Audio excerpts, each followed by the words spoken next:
हर हर महादेव भक्तों, जैसा कि आप सभी जानते हैं 10 जुलाई को योगिनी एकादशी पड़ रही है। आपको इस दिन चुपचाप इन 3 वृक्षों को छूकर आ जाना छप्पर फाड़कर होगी। धन वर्षा कंगाल भी बनेगा। धनवान इतनी धन दौलत आएगी कि संभाल नहीं पाओगे। जन्मों जन्मांतर की गरीबी तत्काल हो जाएगी। दूर अगर विश्वास नहीं तो 10 जुलाई 2026 योगिनी एकादशी के दिन प्रैक्टिकल करके देख लेना। जी हां भक्तों, आज के इस वीडियो में हम जिन चमत्कारी देव वृक्षों के बारे में बात करने वाले हैं, उन देव वृक्षों में योगिनी एकादशी के दिन स्वयं भगवान विष्णु और माता लक्ष्मी जी का वास होता है और यह वृक्ष आपके घर के आसपास ही बड़ी आसानी से मिल जाएंगे।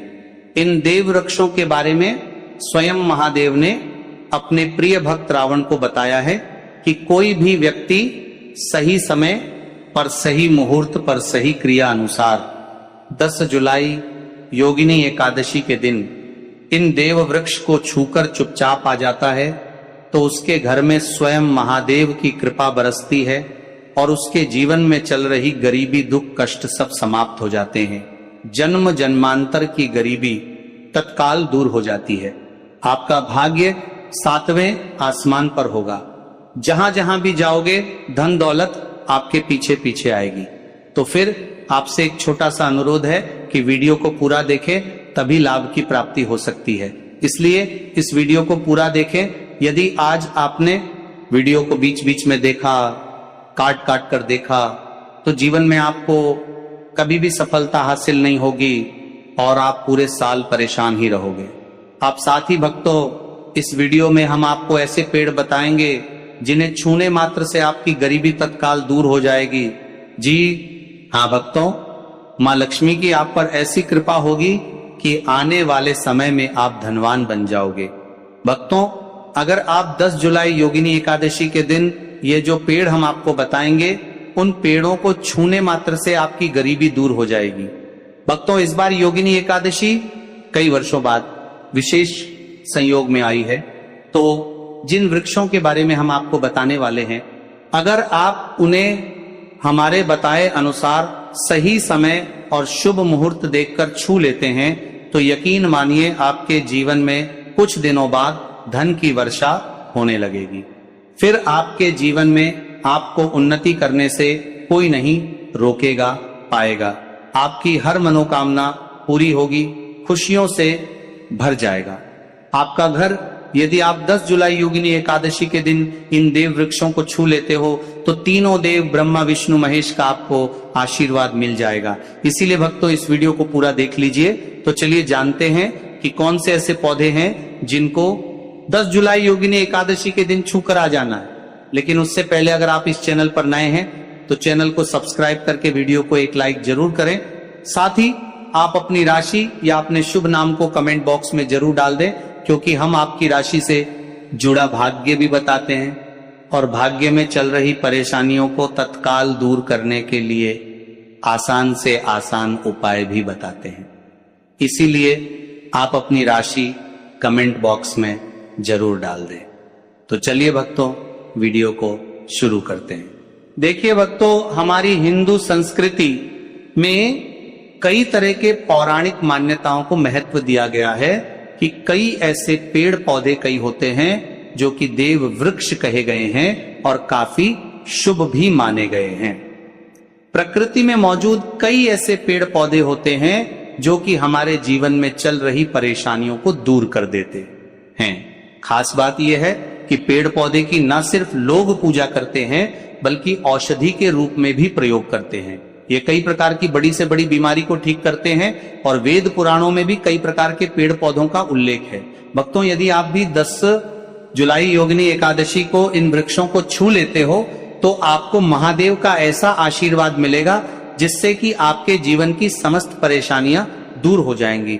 भक्तों, ज्योतिष मान्यताओं के अनुसार इस सोमवती पूर्णिमा पर स्वयं भगवान भोलेनाथ इस चमत्कारी पौधे पर विराजमान रहेंगे, जिसकी बात आगे हम इस वीडियो में करने वाले हैं। और अगर आप इन खास पेड़ों को हमारे बताए अनुसार इनको छू कर आ जाते हैं तो इसी से आपका बेड़ा पार हो जाएगा और उसी वक्त तीनों देव ब्रह्मा, विष्णु, महेश का आशीर्वाद आपको तुरंत मिल जाएगा। फिर आपको धनवान बनने से स्वयं विधाता भी नहीं रोक पाएंगे। तो भक्तों, उन चमत्कारी वृक्षों को बताने से पहले हम आपको योगिनी एकादशी के बारे में जानकारी दे देते हैं, ताकि आपको उन देव वृक्षों को छूने के लिए सही शुभ मुहूर्त का पता लग जाए। आइए जानते हैं योगिनी एकादशी की सही डेट टाइम का शुभ मुहूर्त पुण्य काल के बारे में। पंचांग के अनुसार आषाढ़ मास की कृष्ण पक्ष की एकादशी तिथि की शुरुआत 10 जुलाई 2026 की सुबह 8:16 बजे से होगी और ये 11 जुलाई 2026 की सुबह 5:22 बजे तक रहेगी। इसीलिए उदया तिथि के अनुसार इस बार 10 जुलाई शुक्रवार के दिन आषाढ़ एकादशी तिथि मनाई जाएगी। तो भक्तों, सबसे पहले तो आप सभी योगिनी एकादशी के दिन इन पौधों को किसी भी समय यानी कि किसी भी टाइम आप छू कर आ सकते हो, उसमें कोई भी दिक्कत वाली बात नहीं है। चलिए अब हम आपका ज्यादा समय बर्बाद ना करते हुए बताते हैं कि कौन कौन से पेड़ पौधे को छूना चाहिए। भक्तों, हमारे हिंदू धर्म में देवी माता रानी के अनेक स्वरूप कहे गए हैं, जिसमें वृक्षों को भीमा देवी के स्वरूप कहा जाता है। तो आज हम आप लोगों को ऐसे वृक्ष के बारे में बताएंगे जिनको 10 जुलाई योगिनी एकादशी के दिन छूना बेहद शुभकारी बताया गया है। योगिनी एकादशी में इनको छूने मात्र से शत्रु दोष, कर्ज दोष, गरीबी दोष सब समाप्त होते हैं। योगिनी एकादशी का दिन भगवान विष्णु और माता लक्ष्मी को प्रसन्न करने के लिए सबसे उपयुक्त दिन माना जाता है और योगिनी एकादशी के पावन पर्व में कुछ ऐसे वृक्ष हैं जो कि देव वृक्ष कहे गए हैं, देवी वृक्ष कहे गए हैं। ये देवी के स्वरूप होते हैं, माता काली के स्वरूप होते हैं और हमारे धर्म में पेड़ पौधे को देवी देवता मान करके हम इनकी पूजा करते हैं और हमें पूजा भी जरूर करनी चाहिए। विज्ञान भी कहता है पेड़ पौधे मनुष्यों को फ्री में प्राणवायु प्रदान करते हैं और पेड़ पौधे हमें ऑक्सीजन देते हैं और हमारे जो कार्बन डाइऑक्साइड होता है उसे ग्रहण करके सभी प्रकार की जितनी भी नकारात्मक चीजें होती हैं उसे अपने अंदर में स्वयं सोख लेता है और हमें ताजगी प्रदान करता है।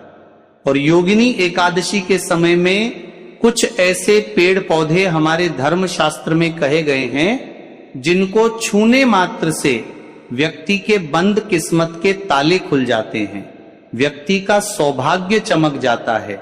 हमारे शास्त्रों में पेड़ पौधों को बहुत ही गुणकारी कहा जाता है क्योंकि इनमें साक्षात देवताओं का वास होता है। अनेक बीमारियों का उपचार पेड़ पौधों में ही छुपा है। पेड़ पौधों में कई जड़ी बूटियां पाई जाती हैं और भगवान श्री कृष्ण ने गीता में स्वयं कहा है कि वृक्षों में मैं पीपल का वृक्ष हूं। पीपल के वृक्ष को वृक्षों का राजा कहा जाता है क्योंकि पीपल वृक्ष की जो आयु होती है सबसे ज्यादा होती है, सबसे अत्यधिक होती है।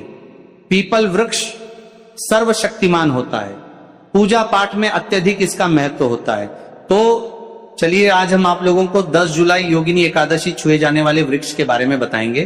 तो कमेंट में हर हर महादेव अवश्य लिख दीजिए, क्योंकि जब भगवान भोलेनाथ का नाम लिखा या बोला जाता है तो भगवान भोलेनाथ उस व्यक्ति से बहुत ही जल्दी प्रसन्न हो जाते हैं। भक्तों, हमारे धर्म शास्त्र में अनेक ऐसे वृक्ष हैं जिन्हें कल्याणकारी और मंगलकारी माना गया है। यह वृक्ष केवल पर्यावरण के लिए नहीं बल्कि हमारे जीवन के लिए भी बेहद महत्वपूर्ण होते हैं। खासकर अगर आप इन वृक्षों को छूते हैं तो आपकी सारी परेशानियां, कष्ट, दुख और तकलीफें खत्म हो जाती हैं। सोमवती पूर्णिमा के दिन जो कि 10 जुलाई को है, इन वृक्षों का असर कई गुना बढ़ जाता है। इस दिन शक्ति धरती लोक में आ जाती है और इस दिन हर वस्तु में प्राण और चेतना का संचार होता है। जब यह शक्ति पूरे ब्रह्मांड में फैली होती है तो जितने भी पेड़ पौधे, जीव जंतु और चल अचल वस्तुएं हैं, सब में शक्ति जागृत हो जाती है। इस विशेष समय में अगर आप देवी स्वरूप कहे गए पेड़ पौधों को जाकर छू लेते हैं तो आपके जीवन के सारे दुख, कष्ट, रोग और परेशानियां समाप्त हो जाती है।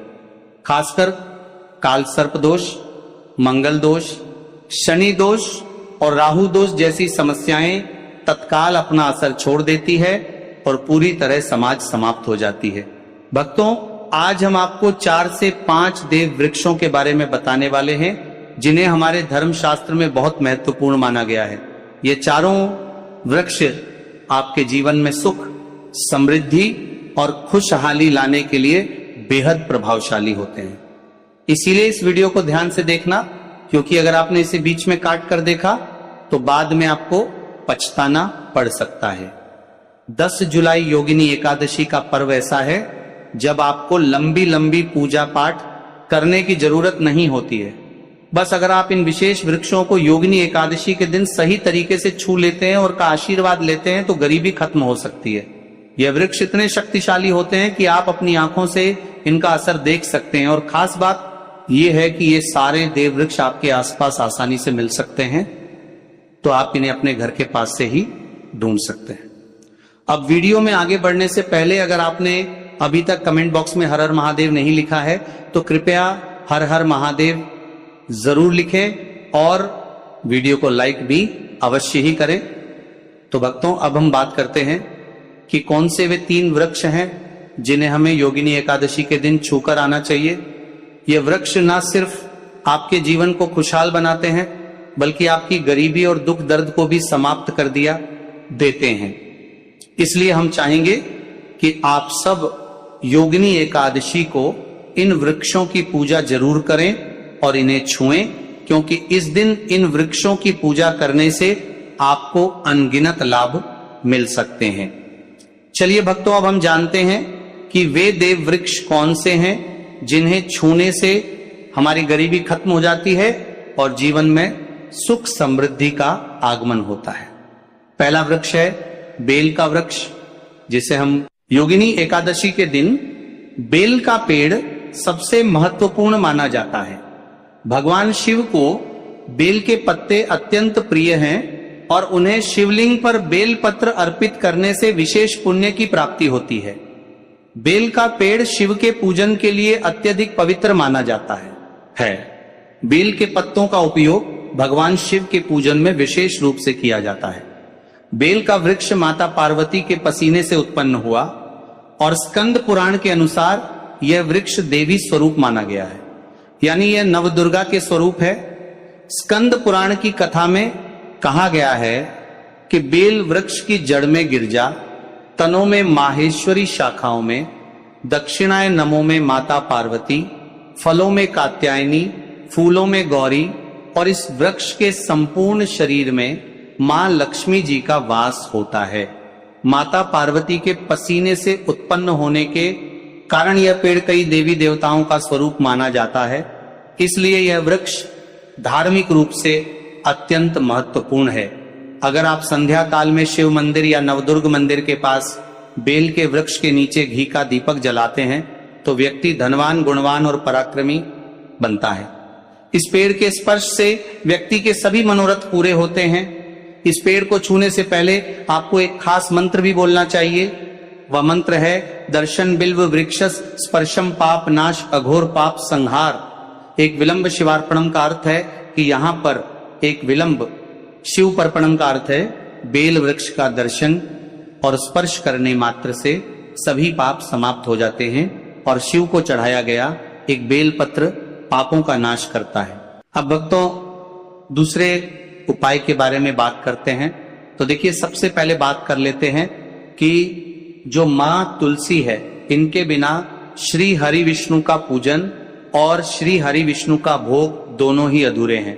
जब भी हम श्री हरि विष्णु को भोग कराते हैं, उनको भोग लगाते हैं, उसमें हम तुलसी दल जरूर डालते हैं।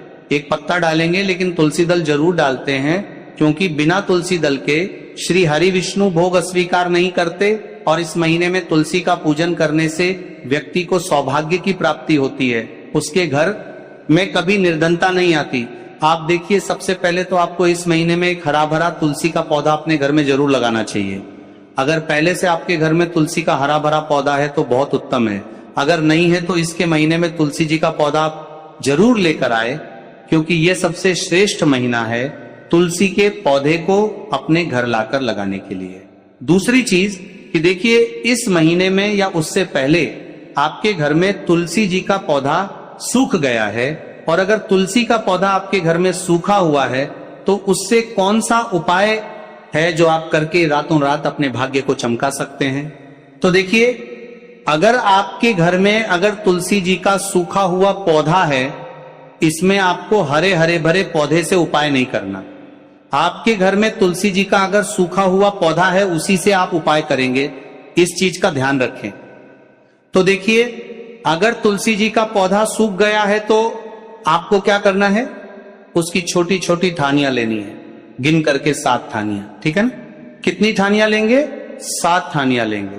थोड़ा सा मोहल्ली धागा आपको लेना है और 7 तुलसी की सूखी लकड़ी को एक के अंदर एक यानी गट्ठा टाइप का बनाना है और उसको बांध देना है, ठीक है ना। सारी तुलसी की लकड़ियों आपको इकट्ठा करना है और मौली धागे से बांध देना है। बांध देंगे कलावा लपेट कर। अब आपको क्या करना है, रोली का तिलक इस तुलसी की सूखी लकड़ी पर आपको करना है। रोली का तिलक करेंगे। अगर चंदन है तो थोड़ा सा चंदन लगा दीजिए। अभी ये तुलसी की जो सूखी लकड़ी है, ये आपको थोड़ी देर अपने घर के मंदिर में रखनी है, श्री हरि विष्णु के सामने, और एक देसी घी का दीपक आपको श्री हरि विष्णु के सामने लगाना है। दीपक गोल बाती का लगाएंगे और उसमें एक चुटकी पिसी हुई हल्दी डाल देंगे, ठीक है ना। श्री हरि विष्णु को हल्दी बहुत प्रिय है। दीपक लगा देंगे। थोड़ी देर बाद जो तुलसी की लकड़ियां हैं उनको ऐसे ही रखा रहने देंगे, तिलक कर देंगे। अब थोड़ी देर बाद आपको क्या करना है, तुलसी की वो जो सूखी लकड़ियां आपने बांधी थी कलावे से, मोली धागे से, अब आपको उन्हें उठाना है। एक छोटे से लाल कपड़े में आप इसको रख लीजिए, ठीक है ना। लाल कपड़े में रख लीजिए, पीला कपड़ा हो तो पीले कपड़े में रख लीजिए। रखने के बाद आपको क्या करना है, इसकी पोटली टाइप की बना देनी है। धागे से लपेटकर मौली धागे से ही पोटली बना लीजिए, आराम से बन जाती है। अब इस पोटली को आपको कहां रखना है, इसे आपको अपने घर के मुख्य द्वार पे टांगना है, ठीक है ना। अंदर की तरफ, बाहर की तरफ नहीं, अंदर की तरफ, मुख्य द्वार पर अंदर की तरफ टांग दीजिए और मां लक्ष्मी का ध्यान करिए, श्री हरि विष्णु का ध्यान करिए। उनसे प्रार्थना करिए कि हे धन की देवी मां लक्ष्मी, आप मेरे घर में पधारिए और अपनी कृपा मुझ पर बरसाइए। इस तरह से आपको प्रार्थना करनी है और मंत्र बोलना है। ओम नमो भगवते वासुदेवाय नमः 11 बार यह मंत्र बोलना है। एक दीपक आपको जिस दिन भी उपाय कर रहे हैं अपने घर के मुख्य द्वार पर प्रज्वलित करना।